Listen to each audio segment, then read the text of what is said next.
Bonsoir, bienvenue à tous les deux, re-bienvenue. On s'était vu il y a 10 ans, voici une partie de l'équipe, c'était dans le studio d'à côté, voici une partie de l'équipe. Comment allez-vous? Très bien, très bien. Ça va? Oui, moi ça va très bien. Bon, alors moi quand je revois cette image, tout me remonte. Et vous, quand vous revoyez cette image, qu'est-ce qui se passe dans votre tête? Est-ce que je peux vous demander, Angel? Oui, toujours, toujours avec beaucoup d'émotions. Les mots prêts à sourire si le contexte n'était pas aussi tragique à l'époque. Mais bon, c'est des séquences très touchantes qu'à chaque fois qu'on revoit, ça fait plaisir. Vous les avez revus beaucoup ces images depuis, disons qu'on vous en reparle beaucoup ou pas?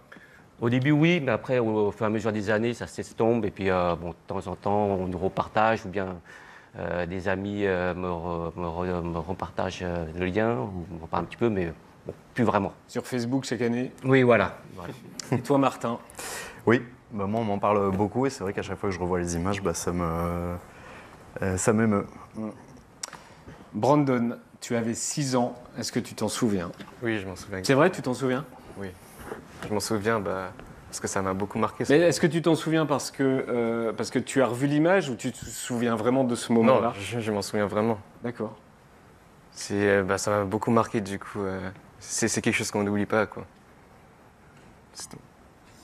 Angel, pourquoi le lendemain des attentats, vous avez ressenti le besoin d'aller donc place de la République avec votre fils? Si je dis pas de bêtises, il me semblait que ça s'est passé un vendredi 13. Oui, c'était un vendredi soir le 13. Et ça, c'était dimanche. Dimanche, ouais. Oui, ça c'était le dimanche, mais ouais. les attentats le vendredi. Oui, c'est ça. Et moi, comme je suis beaucoup des informations, j'ai regardé en boucle pour suivre justement, pour savoir ce qui se passe. Et puis le fait de regarder à la maison avec les enfants, c'était pas évident. Donc lui, ça a commencé à le travailler.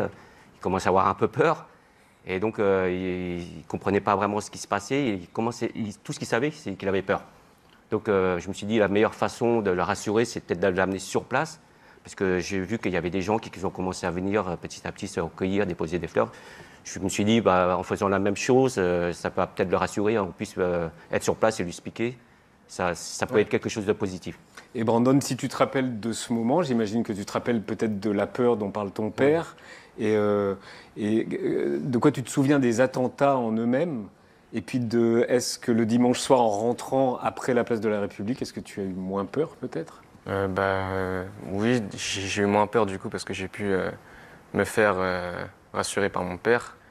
Et puis voir toutes ces personnes autour déposer leurs bougies, leurs fleurs, je me suis dit que j'étais pas le seul à être épeuré de la situation. Du coup, ça m'a rassuré d'un côté aussi parce que je savais que j'étais pas le seul à ressentir ces émotions. Martin, quand tu tournes la séquence avec Brandon et Angel, est-ce que tu comprends qu'elle va être importante cette séquence?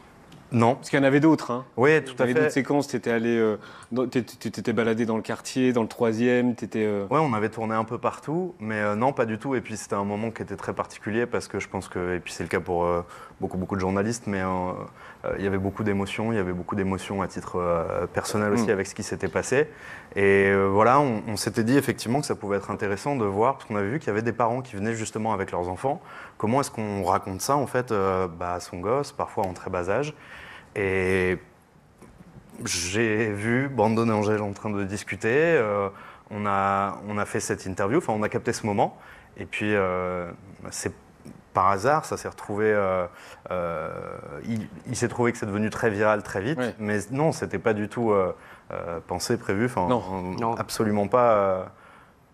Absolument pas. Mais en le revoyant, je comprends aussi pourquoi. Je pense que c'était peut-être un moment où les gens avaient besoin d'avoir un message comme ça. Tout le monde était il est toujours aussi meurtri, fort, blessé, 10 ans après. apeuré. Ouais, voilà. Donc, Brandon, est-ce que quand tu revois les images, est-ce que tu comprends l'émotion que suscite cette image? Donc toi, tu te vois toi, j'imagine. Oui. Donc c'est différent et c'est bizarre. Mais nous, on voit quelque chose, une discussion entre un père et son petit garçon. Est-ce que tu vois ça ou alors est-ce que toi, tu te rappelles de la séquence?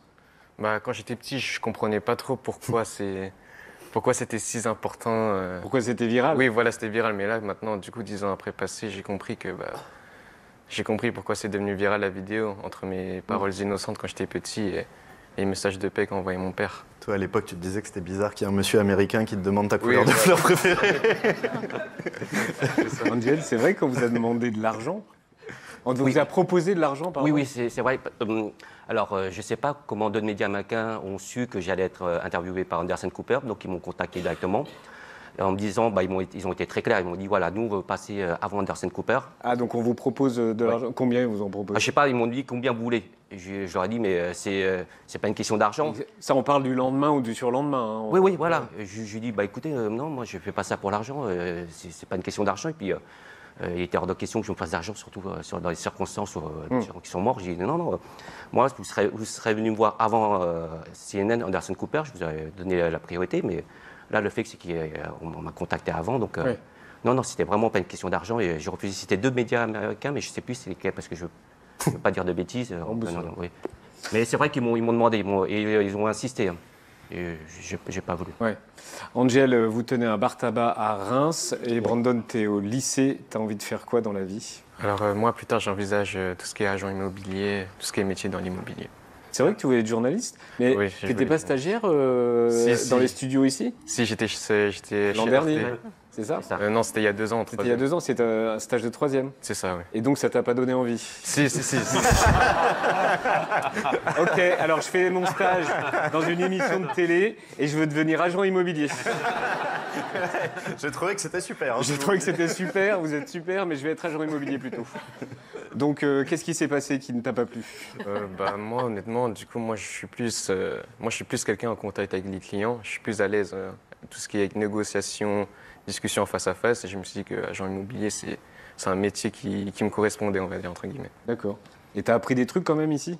Oui, j'ai appris de C'est vrai? Oui, T'as appris quoi? j'ai appris. Salaud, t'es pas obligé de répondre. Il voulait plus revenir ici. Il a dit que c'est la dernière fois. Voilà, il a fait le stage ici, j'ai appris une chose, c'est que je voulais plus revenir.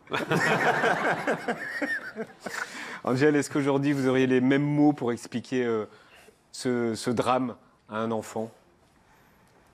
Je ne sais Sûr pas. que oui, à vous entendre, oui. Les mêmes mots, je ne sais pas. Honnêtement, je ne sais pas. 10 ans sont passés, tellement de choses sont passées 10 ans. Les choses ont changé, ont évolué, mais pas toujours dans le bon sens. Donc, je ne sais pas si aujourd'hui je retrouverai les mêmes mots, j'espère. Mais honnêtement, je ne sais pas. En tout cas, vous avez la réponse parfaite à chaque fois parce que les questions qu'il pose, elles sont hyper compliquées. Moi, j'aurais été incapable de répondre à ce qu'il dit, Brandon. Et à chaque fois, vous avez la bonne réponse, quoi. Oui, c'était spontané, puis j'avais la pression aussi à côté, parce que je voyais un Martin qui allait à son micro. Je me dis, faut vraiment pas que je dise une connerie, pardon, faut vraiment pas que je dise une bêtise. Qu'est-ce qu'il fait là, celui-là? Et voilà, vous voyez, à la fin, il n'était pas rassuré non plus, et moi non plus. Hein, donc, Non. aucun de nous deux n'était rassuré, mais bon, même moi, je ne comprends pas pourquoi la vidéo a été virale. C'est un grand mystère, moi. Julien et Martin, dans le doc de ce soir, il y a aussi des images d'Hugo Clément qui travaillait avec nous au Petit Journal. Oui, ce soir-là, Hugo Clément était parti en banlieue pour réaliser un reportage sur les Français partis combattre Daesh. Et donc ce soir-là, il rentre en voiture à Paris. Et dès qu'il rentre dans les rues de la capitale, il va tout de suite entendre les sirènes, des pompiers, de la police. Alors très vite, il reçoit des messages de la rédaction, il reçoit des messages de ses amis, évidemment, qui leur racontent que quelque chose se passe dans Paris. Alors il décide de suivre les voitures de police, les voitures de pompiers, pour savoir où elles vont. Elles se dirigent évidemment toutes vers le Bataclan. Et à partir de là, vu que Hugo avait sa caméra, son micro, il va tourner pendant des heures et des heures dans les rues de Paris et raconter cette soirée complètement folle. Et évidemment, ces images-là, on les propose ce soir dans le documentaire avec le témoignage d'Hugo qui nous raconte les coulisses de ce moment. Oui, c'était un vendredi soir, donc Hugo avait une caméra. Exactement, ouais. Donc il revenait de tournage, donc Ouais. il avait sa caméra et puis il a recommencé à tourner. Toi, Martin, donc le vendredi soir, tu étais aux États-Unis, tu prends l'avion et Ah ouais, j'étais T'étais pas aux je rentrais d'un vol, on était en Birmanie. en Birmanie. Et on arrive le matin après le long courrier. Et en fait, j'allume mon téléphone et là, j'ai des dizaines et des dizaines de messages. Tous dans le désordre évidemment, donc je comprends quelque chose de grave qui s'est passé, mais il y a des messages de mes proches, il y a des messages de... Et c'est à ce moment-là que je comprends en fait un petit peu ce qui s'est passé. J'étais sidéré, et puis le fait de ne pas l'avoir Vécu. Voilà, de ne pas l'avoir vécu, d'arriver, de comprendre quelque chose de Oui, très tu étais grave. dans qui s'est l'avion passé. du vendredi midi jusqu'au samedi matin. Exactement. Et donc voilà, on habitait juste à côté avec ma compagne de l'époque, donc j'avais des messages, on est réfugiés derrière un restaurant qui a la grille baissée. Enfin, je comprenais pas trop. Enfin, j'ai mis un petit peu de temps à comprendre ce qui s'était passé. Ouais. J'ai pas revu le petit journal de l'époque. Oui, alors on le revoit ce soir hein, dans le documentaire. C'est le premier petit journal post-attentat, c'est le 16 janvier. Alors c'est une émission évidemment très particulière, hyper émouvante. Moi, je n'étais pas à la rédaction à l'époque, donc on me l'a beaucoup raconté, cette émission que vous avez tournée dans des conditions très particulières. Yann, d'ailleurs, tu ouvres l'émission en égrénant la liste de ceux qui sont morts ce soir-là, parce qu'on avait ces premiers jours, des premiers prénoms. Et donc tu vas raconter, tu vas donner ces noms. Et parmi ces personnes qui sont décédées au Bataclan, ce soir-là, il y avait des membres de l'équipe. Il y avait Fanny qui est morte ce soir-là. Elle était monteuse pour le petit journal. Elle était accompagnée de Chloé qui a été blessée.